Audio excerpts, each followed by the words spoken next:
बेहद के बाबा ने हम बच्चों को विश्व कल्याण के लिए निमित्त बनाया।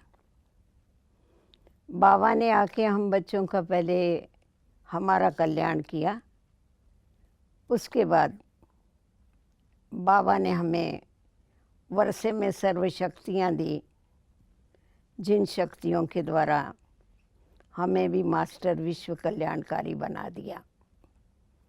सारे विश्व का कल्याण करने के लिए बाबा ने हमें निर्माणता का गुण बताया, जिस निर्माणता के गुण के द्वारा अनेक गिरी हुई आत्माओं का हम उद्धार करते हैं। तो हम देखते हैं कि अन्य आत्माओं का उद्धार करने के लिए हमें उदाहरण मूर्त बनने की आवश्यकता है। जैसे साकार में हम सभी के सामने ब्रह्मा बाबा है, मम्मा हैं, हमारी दादियाँ हैं। इन्होंने उदाहरण बन कर के हम सभी का उद्धार किया और हमें भी इन जैसा उदाहरण बन के अन्य आत्माओं का उद्धार करना है। साकार बाबा को ही सामने रखिए। अगर हम देखते हैं तो बाबा सदैव महादानी बन कर के रहे, क्योंकि दान और महादान इन दोनों में बड़ा अंतर होता है।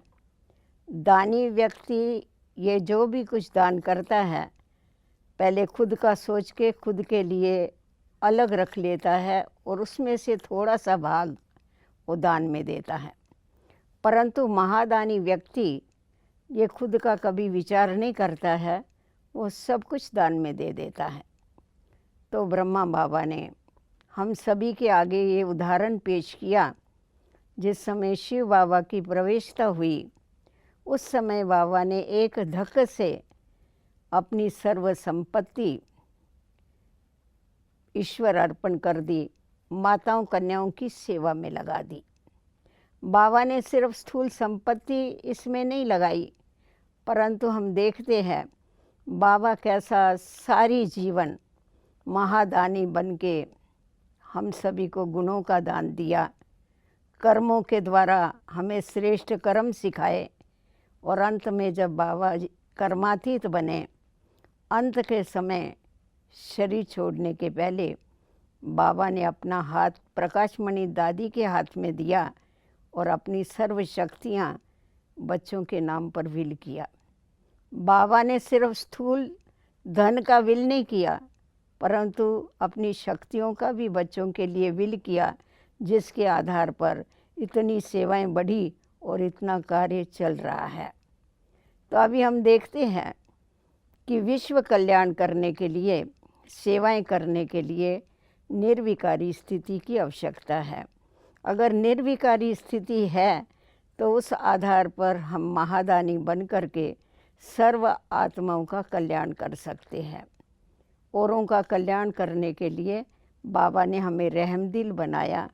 बाबा ने हमें तीसरा नेत्र दे कर के ज्ञान का अखुट खजाना दिया, जो अन्य आत्माओं को दे के हम उनका कल्याण करते हैं। तो अभी हम देखते हैं कि निर्विकारी स्टेज बनाने के लिए बाबा ने हम बच्चों को सबसे पहली बात मनसा को निर्विकारी बनना, अर्थात मनसा को निराकारी बनना सिखाया।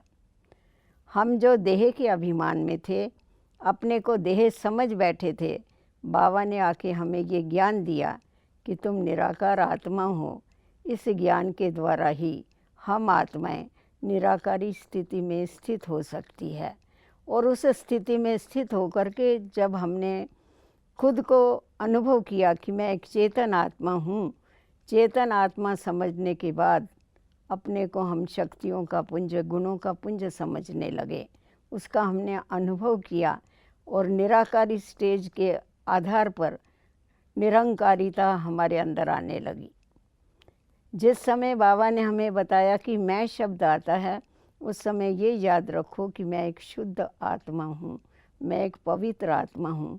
तो इसका अभ्यास करने के बाद उस स्मृति के द्वारा हमारे अंदर समृद्धि आने लगी और उस समृद्धि के आधार से देह का अभिमान धीरे धीरे खलास होने लगा उसको खलास, देह के अभिमान को खलास करने के बाद हमारे को बाबा ने ये बताया कि तुम बच्चों को बाप की याद के द्वारा खुद को पावरफुल बनाना है, शक्तिशाली बनाना है और निराकारी स्थिति में स्थित रह करके निरंकारी बनना है।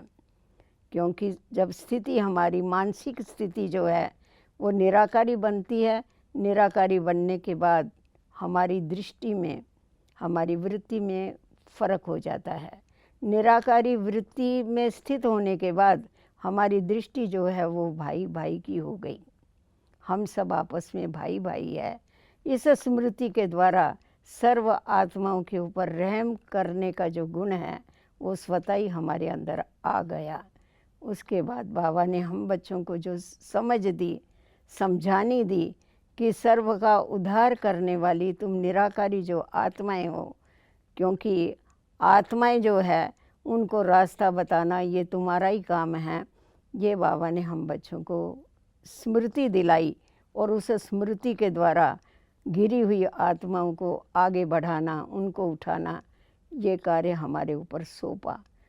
उसके बाद हम देखते हैं कि जैसे जैसे हम निराकारी स्थिति में स्थित होते जाते हैं तो व्यर्थ संकल्प जो है वो स्वतः ही खलास होते जाते हैं और हम आत्माएं धीरे धीरे शक्तिशाली बनती जाती है। जो हमारी शक्तिशाली स्टेज जो है उसका असर अन्य आत्माओं के ऊपर भी होता है, उनको भी उसका अनुभव होता है। निराकारी स्थिति को स्थित रहने के बाद, अपने को आत्मा समझने के बाद बाबा ने हम बच्चों को हमारी वाणी जो है, वाणी को निरंकारी बनना सिखाया। क्योंकि निराकारी स्थिति जो है वो अहंकार को खलास करती है, मैं और मेरेपन को खलास करती है।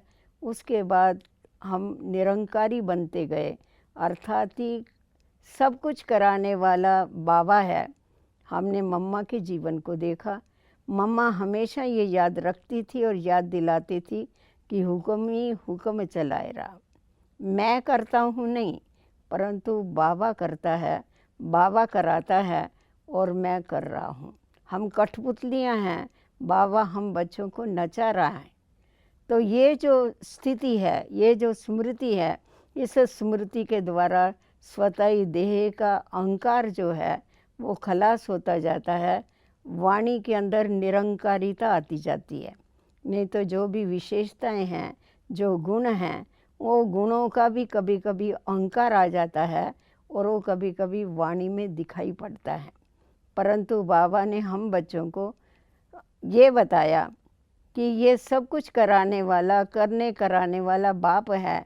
इस स्मृति के द्वारा हमारी वाणी जो है वो निरंकारी बनती गई और वाणी में बाबा ने मिठास भरी, जिस मिठास से ही हम अन्य आत्माओं को बाप का परिचय देके बाप के सन्मुख करने का काम करते हैं। बाबा ने ये पक्का कराया कि वाणी को तुम्हें सदैव क्या करना है, सुखदायी वाणी बनाना है। वाणी के द्वारा सदैव ज्ञान के रतन ही निकालने हैं, अन्य आत्माओं की झोली भरने का तुम्हें कार्य करना है। ये समझ बाबा ने हम बच्चों को दी। और जब हम सदैव ज्ञान के रतन ही मुख से निकालते हैं तो व्यर्थ बोलना हमारा बंद हो गया, व्यर्थ सोचना हमारा बंद हो गया। क्योंकि निराकारी स्थिति जो है वो व्यर्थ को खलास करके समर्थ बना देती है। तो मनसा के द्वारा बाबा ने हम बच्चों को शांति का दान करना सिखाया, वाणी के द्वारा हमें ज्ञान का दान करना सिखाया और फिर हमारे कर्मों को निर्विकारी बनाने के लिए बाबा ने हम बच्चों के आगे इतनी शिक्षाएं दी हमें और प्रैक्टिकल में करके बताया कि बच्चे, तुम्हें सुखदाई बाबा के बच्चे होने के नाते तुम्हें सर्व को सुख देना है। तुम सुखदेव और सुख देवी हो, इसीलिए तुम्हें सदैव निर्विकारी रह करके किसी भी विकार का अंश मात्र भी तुम्हारे मनसा, वाचा और कर्मणा में न रहे। ये बात ध्यान में रखते हुए तुम औरों को सुख दो, औरों से सुख लो। क्योंकि कभी कभी ऐसा होता है, हम ये तो ध्यान देते हैं कि हमारी वाणी के द्वारा या हमारे कर्मों के द्वारा किसी को भी दुख नहीं मिलना चाहिए। वो हमारा अटेंशन है, परंतु हम लोग क्या करते हैं, अगर कोई ऐसा कोई दुखदाई कर्म करता है सामने वाला, कोई हमारे को दुख देता है, तो हम उसको जल्दी स्वीकार कर लेते हैं, जिसके कारण हमारी शक्ति भी नष्ट होती है, हमारा समय भी नष्ट होता है, हमारे संकल्प भी नष्ट होते हैं। तो बाबा ने हम बच्चों को बताया, अगर तुम्हारे को कोई दुख देता है तो उस दुख को तुम कभी भी स्वीकार नहीं करो। तो जब ये बात हम अपनी बुद्धि में रखते हैं तो हमारा समय, संकल्प और शक्ति जो है उसका हम सेव करके विश्व कल्याण में लगाते हैं। बाबा ने हम बच्चों को निरंकारी बनने के लिए, निर्विकारी बनने के लिए हमारे सामने एक ऐसा उदाहरण रखा कि तुम्हें जब निर्विकारी दुनिया में चलना है तो तुम्हारे अंदर किसी भी प्रकार का विकार या किसी भी प्रकार की कमी नहीं रहनी चाहिए। तो कर्मों में धीरे धीरे हमारे परिवर्तन आने लगता है, जिस परिवर्तन के आधार से हम अपने जीवन को पवित्र और योगी बनाते हैं और अन्य आत्माओं के आगे एक आदर्श बन कर के चलते हैं।